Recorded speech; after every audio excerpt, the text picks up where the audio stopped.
Hello there, good morning and welcome to Joy News at 6.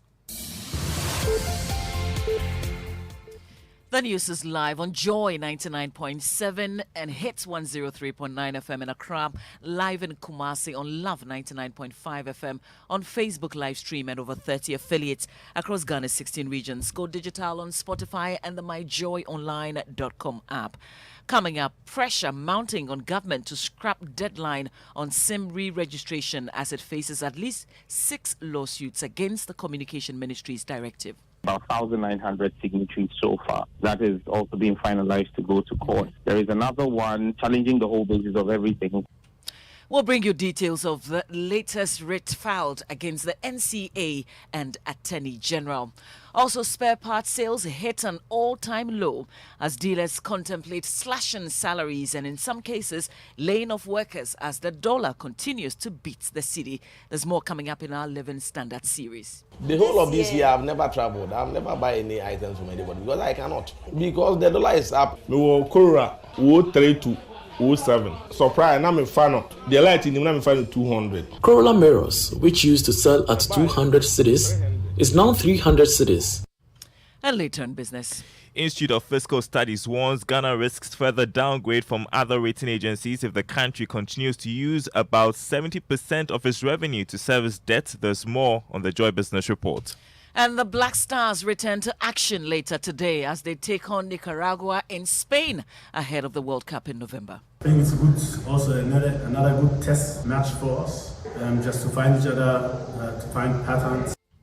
We'll hear from the coach and Joy Sports journalist George Adejenia. These and more here on the news at 6 with me, Mamavi Owusu-Aboagye. Thanks for choosing us. Joy News, independent, fearless and credible. Now, with 3 days to the September 30 deadline for SIM re-registration, the Communications Ministry is facing a flood of lawsuits against its determination to block unregistered SIM cards. Sector Minister Eslo Owusu-Ekofu's insistence that the date will not be extended has attracted widespread criticism. Already, Vice President of Imani Africa, Salom Brantia, is leading some citizens to sue government on the matter in a bid to extend the deadline or do away with it altogether.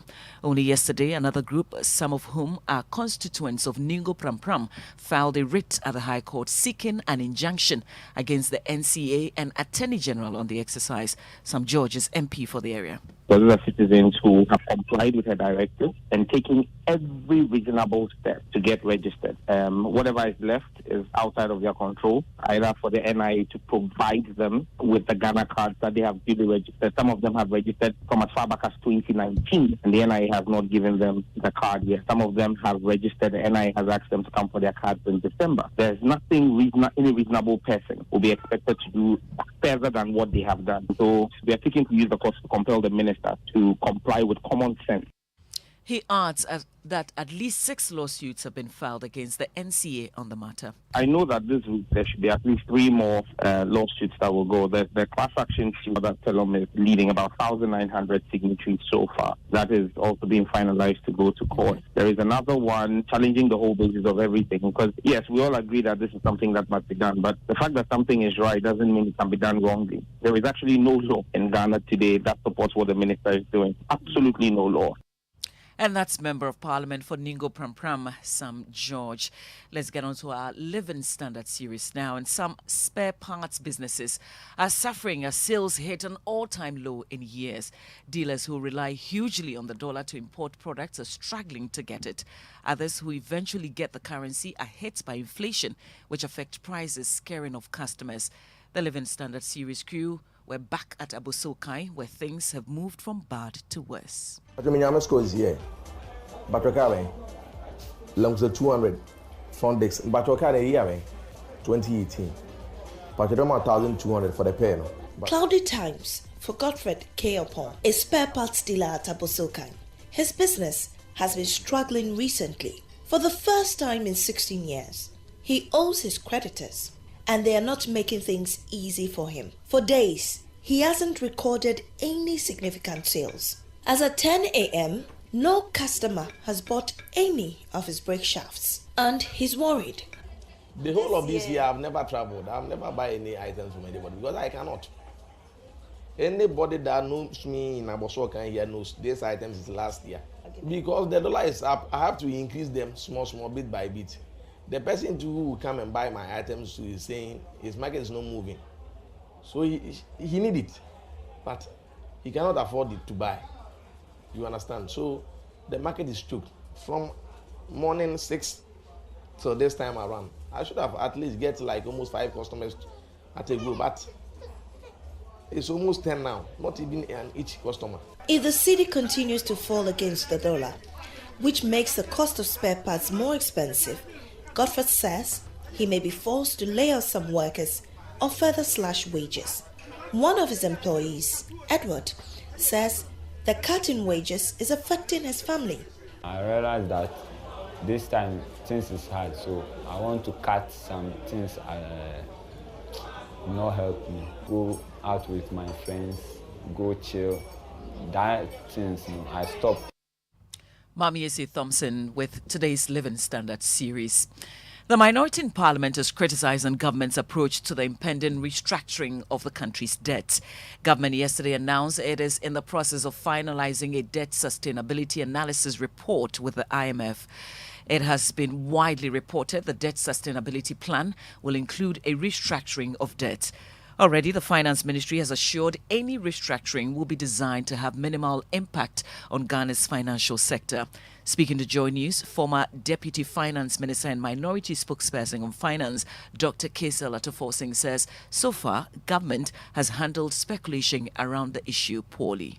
When the president went to the New York as part of the UN General Assembly meeting, he had a side meeting with investors, and he informed the investors that Ghana is contemplating debt restructuring. That is wrong. It's never done that way. It's a complicated matter and a market-sensitive matter.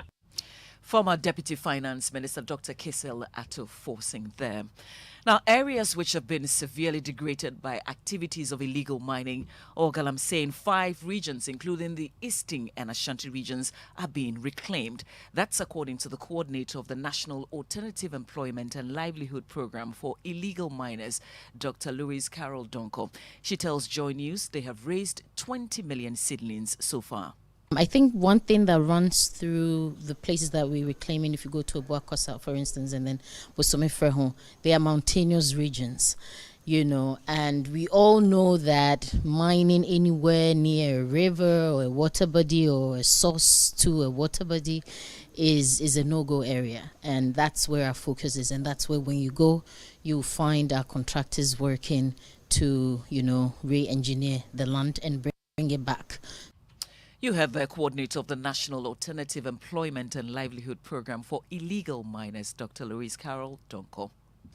Now, the objective to make Accra the cleanest city in Africa may not be achieved anytime soon if public health officials don't get access to much-needed funds. They say they lack the funding needed to fight and promote issues of environmental health in the country.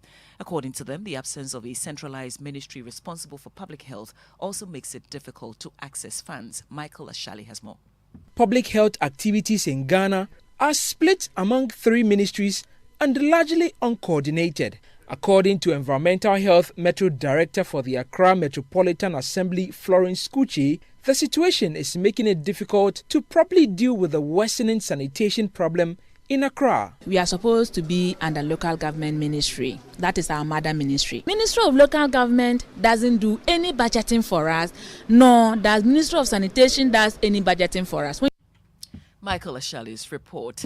Now, later today, the Black Stars will be back in action as they continue their preparations for the World Cup due to take place in November. The Stars lost by 3-0 against Brazil last week and will be seeking to turn the tide when they take on Nicaragua this evening. George Adegenia reports from the team's camp in Spain.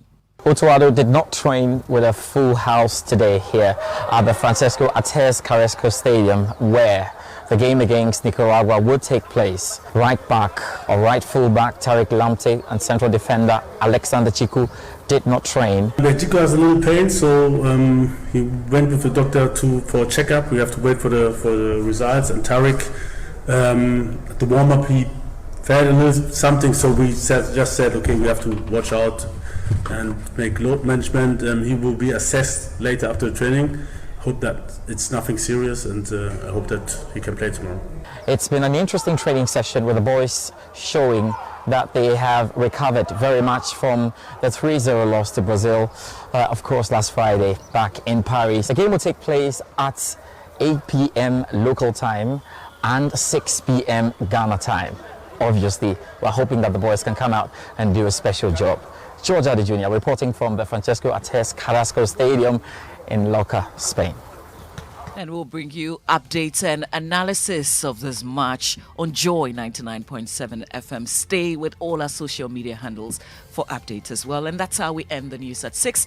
Our top headline, there's a pressure mounting on government to scrap deadline on SIM re-registration as it faces at least 6 lawsuits against the Communication Ministry's directive. Log on to myjoyonline.com for more news. My name is Mamavi Owusu-Aboagye.